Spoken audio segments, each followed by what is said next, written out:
Welcome to our Go Moment today and Living the Mission. I'm really blessed to have these missionaries with us today from Cambodia, Troy and Lisa Tabor. They've been missionaries for 26 years in Cambodia, 27 actually. 27. Yeah. And we're just so excited to have them with us today. We have much to learn about someone who has been serving overseas for 26 years, the same nation, doing it over and over again. Hey guys, welcome to our Go Moment today. Thank you. Thanks. It's great to be here. Yeah. So you're on furlough. You Yes. got into town when? We got into the States about 3 or 4 weeks ago, and then we got into the East Coast about a week and a half ago. Yeah.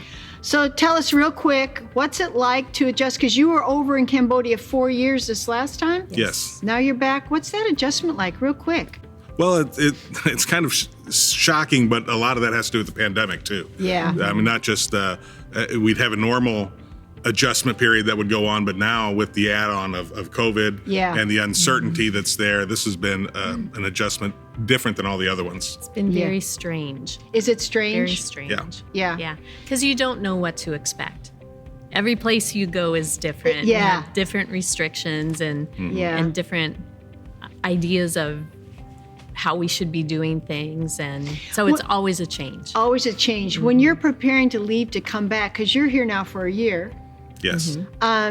is it hard to really kind of wrap your brain around it as you're wrapping up there and all the ministry? And I know that's kind of an odd question, but I think of going on vacation here at church for 2 weeks. Yeah. And what I have to do to secure that, I can't imagine a 26-year ministry run and having to leave and kind of secure all that for a long time.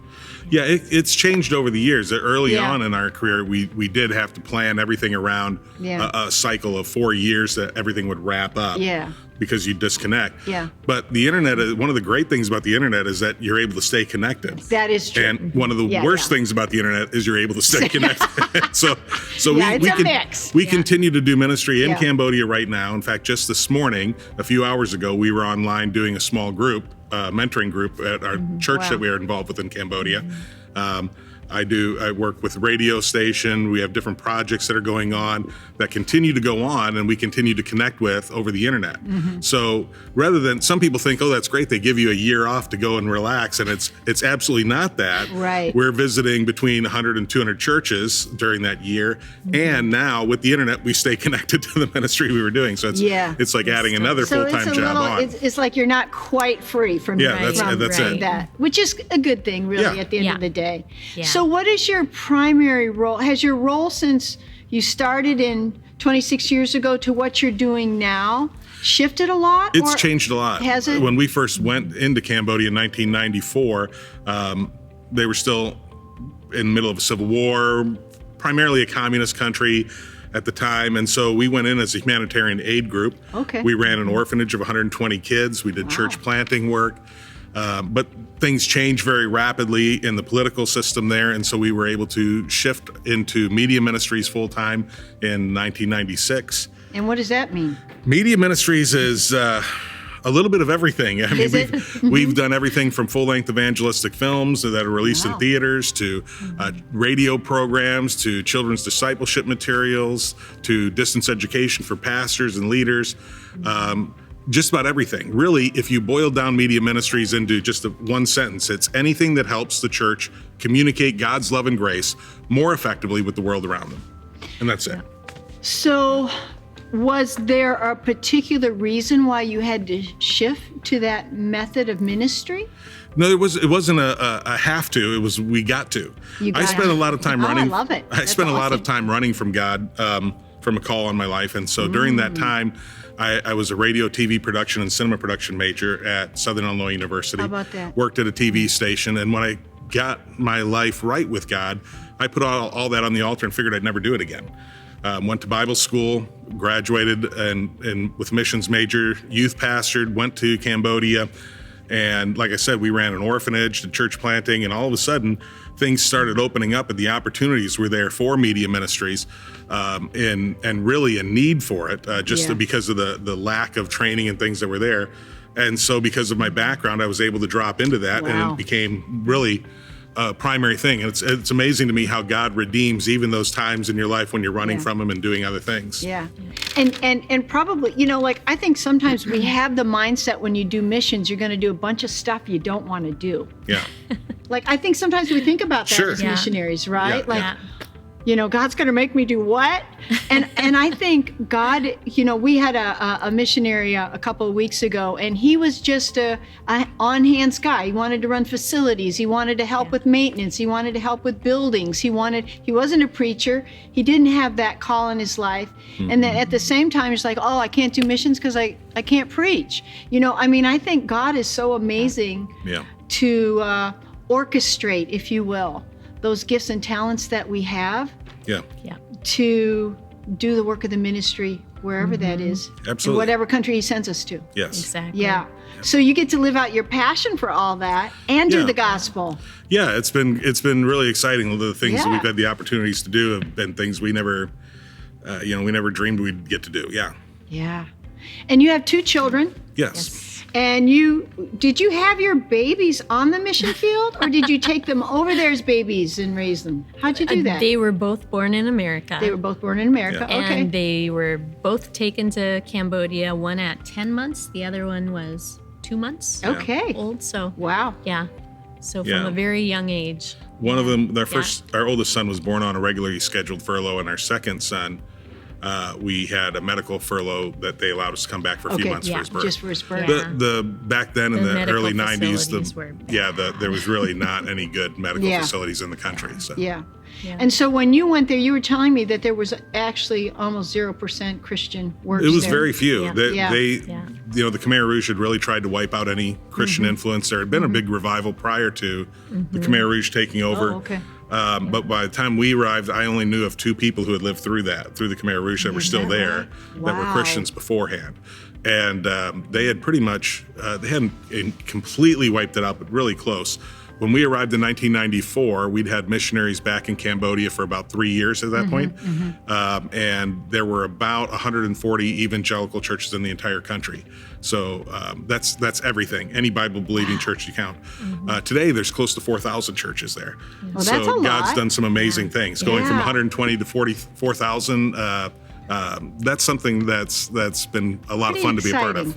Pretty exciting. So do you work with a lot of other churches then, being your media? Yeah, we do. We work in partnership with almost every project we do. We partner not only with other missionaries, but national church leaders and multiple denominations to do. And then do you also then have to work within the governments in order to be able to facilitate using facilities and buildings, or is it separate from government and the cities that you work with? Like, is there a blending of the two? It depends on what you do. It's funny, probably the opposite of what you think. When we were doing the orphanage, that was a government-owned orphanage that we ran. Wow. But all the media stuff is all separate from the government. So you're independent. So we are. Yeah. We work with, we have our own studio. We have different equipment that we use, and we have other partners that we've helped train that are in the film and television industry that we contract for different projects when we do them. That's amazing. That's wonderful. Yeah. Kind of exciting because it's unlimited. Yeah. In its creation, and it's always changing. Yeah. So do you, another thing we were talking about earlier, which I thought was really interesting, being that you are in a country that has been devastated by war and torture, what effect has that had in ministering the gospel, and how you do ministry there, actually, what the things you address, that you might not in another country have to deal with as much. I don't know. Tell us about Well, really, Cambodia is a place where almost everybody you meet on the street has personally been affected by the war and violence that's taken place there. Yeah. From 1969, when the Civil War started, all the way until it ended in 1999, it was nonstop war, except for a 3-year period where the Khmer Rouge were in power and killed 1/4 of the population. So you had war and genocide for basically a 30-year period. Literally everybody you'd run into had lost immediate family members. Today, after the Civil War ended in 1999 until today, there's been such rapid development and change that there's never been a period of stability for those people to recover. So today you have within the population of Cambodia, about 47% of the people suffer from unresolved post-traumatic stress disorder, 40% have major anxiety disorders, 11% major clinical depression. Suicide is extremely common. It's just a place where there's very little hope. And Buddhism, which is the major religion there, 95% of the people are Buddhist. There's really no hope in Buddhism. Right. You are, you are in your position that you're in because of what you've done in a past life, and so you have no right or reason to get out of it. You deserve it. Your fate. And it's so your fate. people don't try to improve themselves or their situation. It's and there's really no hope for the future in Buddhism. So, and then it's also blended with animism, where there's a lot of spirit worship and trying to appease the spirit. So there's a lot of fear involved with daily living, and it's just a tragic place in a lot of ways. Yeah. And so given that, when you present the gospel, the idea of hope and grace speak volumes. I mean, because they've never experienced it. There wasn't even a word in the Khmer language for grace until they translated the Bible. And they had to make up a word for it because it just didn't exist. The idea of God's unmerited favor was so totally foreign. And you can't just preach about grace, you have to explain it. Yeah. I'll bet. Like we understand grace, kind of, Yeah. We're at least familiar with Amazing Grace. We've heard the word. We know the word for sure. Yeah. It'd be and like, it has lots of forgiveness to it, right? Yeah, it'd be like, somebody, quoting a verse to put yourself in a Cambodian shoes. You'd be hearing something like, for God so loved the world that platypus, he did this, and it's like, what's that platypus thing in there? It's just this word that means nothing. That's just some Christian term they're using. So you actually have to stop and explain it. Wow. So do you have Bible schools going on over there, guys? We do. Are there Bible schools going on? Yep, the Assemblies of God has a Bible school that we help to facilitate, and then we've also done, as part of our media ministry, we helped partner with three our Assembly of God Bible School and three other schools to do distance education for them, and so there are a number of Bible schools operating there now. Wow. Yeah. Well, exciting days for Cambodia, because one thing you got is hope. Absolutely. Yeah. So what's the future look like, guys? You're raising money now. I asked them, I said to them when they come, I said, are you happy to be home? And they're like, no, we'd actually rather really be in Cambodia. Doing what we do. Yeah. We've got some exciting things. Tell us about it. Yeah. What can we be praying for you for? What's the future looking like? Sure. Well, one of the big things that we're excited about is about a year and a half ago, in October of 2020, just before the pandemic really took off, the Assemblies of God of Cambodia leadership, the Cambodian leaders of the church, came and met with all of our missionaries and said, we have a plan and a vision. We want to see a strong Cambodian church in each one of our provincial capitals. We have 25 provinces in Cambodia, and more than half of them have no Assembly of God church at all. So they said, we want to see this happen, but we don't know how to get there. Can you help us? We want to partner together with you to do this. So since that time, we've been praying about it. Some other missionaries that we've been working with were praying about it, and we've actually taken on the role of heading up a church planting team that will be planting a church in the provincial capital of Gait. It's a coastal province that's never had an Assembly of God church. Has many of them have never heard the gospel. What's the couple planting that church? The couple, Brett and Rebecca Zeiler, are also with us, and Sarah Donna Maria, and then the three of our three units, would be.